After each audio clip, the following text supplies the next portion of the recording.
பராமரித்து வரும் பழங்களுக்கு இன்ஜெக்ஷன் செலுத்துகிறோமா? கண்ணீர் விடும் விவசாயிகள்.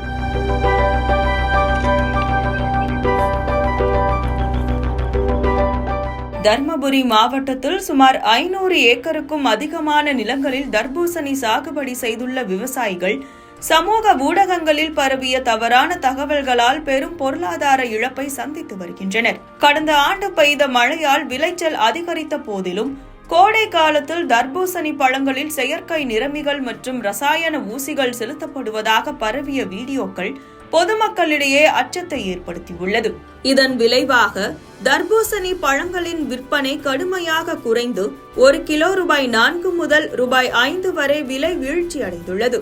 இதனால் கடத்தூர், மொரப்பூர் மற்றும் தர்மபுரி சுற்றுவட்டார பகுதிகளைச் சேர்ந்த விவசாயிகள் அறுவடை செய்த பழங்களை விற்பனை செய்ய முடியாமல் கால்நடைகளுக்கு உணவாக பயன்படுத்தும் அவல நிலைக்கு தள்ளப்பட்டுள்ளனர்.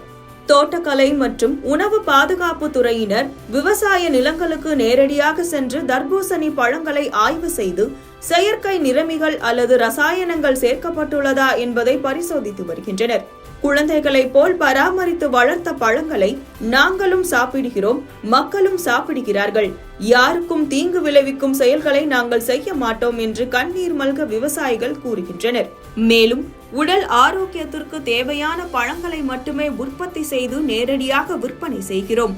சமூக ஊடகங்களில் வரும் வதந்திகளை நம்ப வேண்டாம். விவசாயிகளின் நலன் கருதி பொதுமக்கள் அச்சமின்றி தர்பூசணி பழங்களை வாங்கி உண்ணலாம் என்றும் அவர்கள் வலியுறுத்துகின்றனர். இந்த வருஷம் நல்லா மழைன்றதுனால பார்த்தீங்கன்னா காய் நல்ல சைஸு நல்லா அதிகமாக வந்ததுங்க, குவான்டிட்டி அதிகமாக இருந்ததுங்க சார். ரேட்டு இப்போ பார்த்தீங்கன்னா ஒரு மாதத்துக்கு முன்னாடி பார்த்தீங்கன்னா 20 ரூபா, 15, 17 ரூபாய்க்கு மேலே ரேட் இருந்ததுங்க, 20 ரேஞ்ச் இருந்ததுங்க. இப்போ இந்த சமூக வலைத்தளம் வந்த இதால் பார்த்தீங்கன்னா ரேட்டு குறைஞ்சி 3 ரூபா 4 ரூபா ரேஞ்சுக்கு வந்துடுச்சிங்க. பார்த்தீங்கன்னா தோட்டமெல்லாம் விடுற மாதிரி ஆகிப்போச்சுங்க, தோட்டத்திலே அழுகிற மாதிரி ஆகிப்போச்சுங்க. மாட்டுக்கு கொடுக்குறோம், மீனுக்காரை கொடுத்து விட்டுறாங்க. எந்த விளைச்சல் இல்லாமல் போச்சுங்க சார். பாருங்கள், இதில் எந்த கலரும் எந்த ஒரு கெமிக்கல் நாங்கள் கலக்கலைங்க. அந்த சமூக ஊடகத்தில் நடக்கிற எந்த ஒரு விஷயம் இல்லைங்க. இப்போ நல்லா இருக்கும் கலரிங் பாருங்கள், இயற்கையானதுங்க இதுங்க. அனைத்து நம்ம மக்கள் இதை விவசாயம் நம்பி 100% சாப்பிட்லாங்க. ஒரு விவசாயி பார்த்தீங்கன்னா இன்றைக்கி எல்லாமே ஒரு குழந்தைய வளர்த்துற மாதிரி தான் வளர்த்தி ஒரு செடி கொண்டு வரோங்க நாங்கள். இந்த மாதிரி சமூக ஊடகத்தில் வர சின்ன சின்ன தகவல்கள் பார்த்தீங்கன்னா இந்த மாதிரி எங்கள் விவசாயிகள் முழுக்க பாதிப்படைகிறோம் நாங்கள். இதில் அதிகமாக பாதிப்படைகிறது பார்த்தீங்கன்னா விவசாயிகள் பாதிப்படுறாங்க. எந்த ஒரு விவசாயியும் இந்த ஒரு தவறான செயலை செய்ய மாட்டாங்க.